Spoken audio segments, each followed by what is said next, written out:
So I finally got my very first pair, and I just really wanted to know if in comparison to the other Jordan Retro 1 lows, are these even worth it? Yes, yes it is.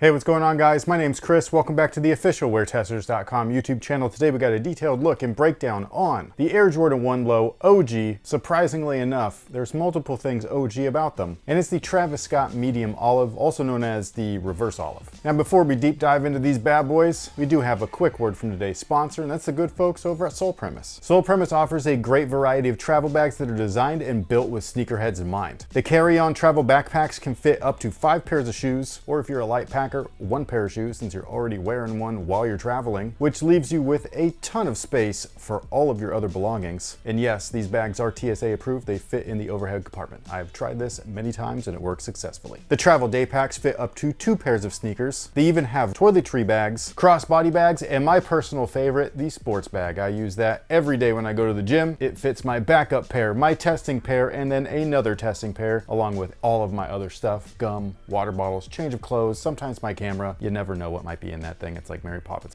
bag. It's amazing. You can use our promo code that you see on the screen right now to save yourself up to 40% on your purchase with the link down below in our description box. You're welcome in advance. Okay, so just in case you were wondering, this is what the box looks like. It's glossy, not super crazy or anything like that. It's just got brown accents and branding. I am a little surprised that it doesn't match the shoe itself, you know what I'm saying? Like this green. But the box is the least of my concern. Mostly like, what is this shoe actually like comprised of? Are they actually worth it? And so far, I'm gonna say yes. Surprisingly enough, these guys right here are built more like the OG Air Jordan 1 from 1985 than the actual Air Jordan 1 Low OG that they release as every, I don't even know when. We just reviewed one, the Howard Universities, even though they're, according to Sneakers, university inspired. How do you pay an institution for a 20-year deal and you're not even allowed to use? You know, it's just weird. That's not a knock on Jordan Brand. I'm just genuinely curious, like, what the f. But when comparing that version of the Air Jordan 1 Low OG, which actually made its debut with the neutral gray, natural gray, I can't remember what people call them. They were the white and gray ones. That shoe kind of, well, for one, I was super excited about it, but they were super disappointing because they were not like the actual Low OGs that released way back in like that 2015 era. We reviewed a lot of those actually, the black and reds. I think we reviewed the Chicagos, or maybe we didn't, I don't remember. It was a great shoe. And for whatever reason, this right here is built off of that mold and paneling, but the actual Air Jordan 1 Low OG that they label and release like all the damn time is not. And one of the things that you notice right off the bat between this and the regular Air Jordan 1 Low OG is the eyelet panel. For one, the holes are punched bigger. Is that a big deal? No, but it's just more accurate, so there you go. We've got 8 eyelets the way that it should be, whereas the other ones have 7. Why they removed one, who knows? And then the next difference is actually the toe box area. If you compare them to one of the regular releases, they're just not as pointy. They're a little bit wider set like they're supposed to be. The paneling is just slightly different. Will a lot of people notice this, like your regular average consumer? Probably not. Will the sneaker nerd or sneakerhead? Maybe. But yeah, everything from the shape to the way that it's molded and curled around the last is just a little bit different. It looks better on this guy right here. And then last but not least, you can't see it from the exterior portion of the shoe, but the medial portion you could see, you got a giant swoosh the way that it should be instead of this little dinky guy right here. So yeah, this shoe right here is just a better overall shoe than these guys. These should never have been called OG in the first place. And if they did insist on using that name, they should have looked like this, minus that. That obviously shouldn't be like that. But this is a collab, so it's different. Now, as far as what they come with, 3 sets of laces, which seems to be pretty standard, at least with, you know, the Travis Scott stuff. So equipped in the shoe is a white pair of laces, and they are a little bit thinner and they feel like they're semi-waxed. Very similar to this lace right here, not identical, but like I had said in this video, like, oh, these feel kind of premium, like as if this was supposed to be a collab. So yeah, these guys, very similar lace. They are a little bit thinner and I don't mind either one. I think that they're great. However, they do come with 2 extras. One of them is black and then the other one is pink. And again, that's kind of like a standard for Travis Scott releases. I think he likes them. Now, the insole is an absolute piece of shit. I was just trying to pull it out real quick so I could show you guys, and that happened. No, don't like that. The rest of the shoe is pretty standard for an Air Jordan 1. Yes, they come equipped with the greatest traction of all time, and that is attached to a sail rubber cup sole. And inside that rubber cup sole is a polyurethane wedge. Inside that wedge is an encapsulated air sole unit. And on top of that, again, was that piece of shit.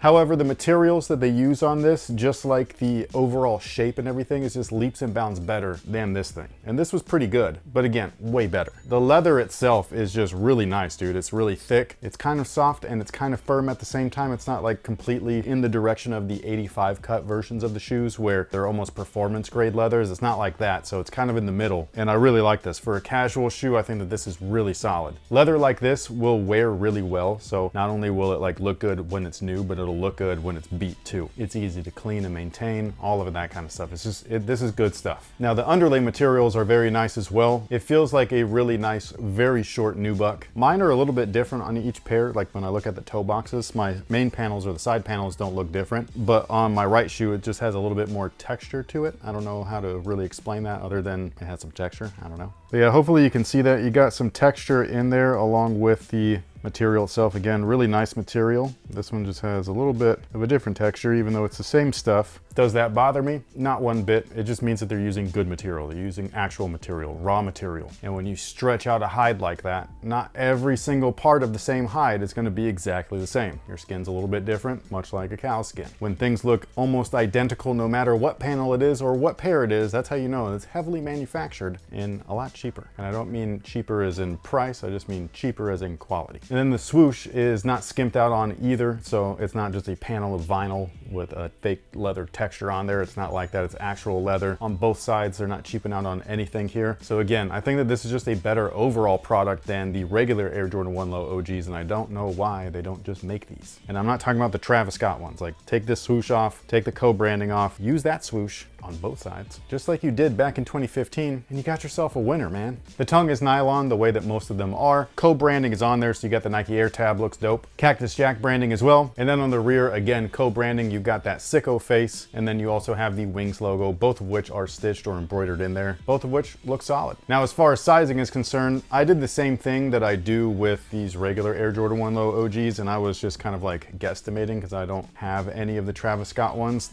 The main reason though is because I used to have a bunch of those 2015 retros, and I did go down half a size because they all fit a little bit big due to the wider toe box. So I was hoping that everything stayed the same, because this is not one of those shoes that you want to fuck up sizing with. So I went down half a size. Thankfully, they fit perfect.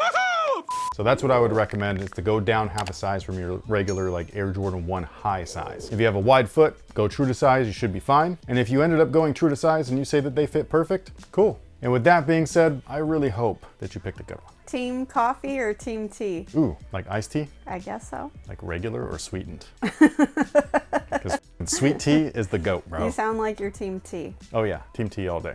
I know that you're a coffee. Yeah, baby. Yeah. But yeah, I go tea all day. What about you guys? Sound off below and let us know. Spill the tea if you will. That's the only tea I like. Yeah, I know. It's weird. Ladies are weird.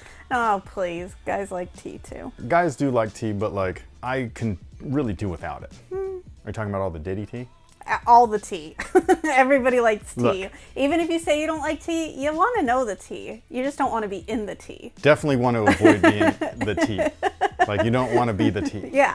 You know what I mean? You don't want to be anywhere in it. You just want to hear about it. You don't want to be anywhere close to it, but sipping on it. I'll have a tea party. That's the move. But with that being said, thank you guys for everything. We appreciate you guys coming here and hanging out with us, especially this far after the launch. Thank you. We will catch you all on the next one. So until then, have a good one.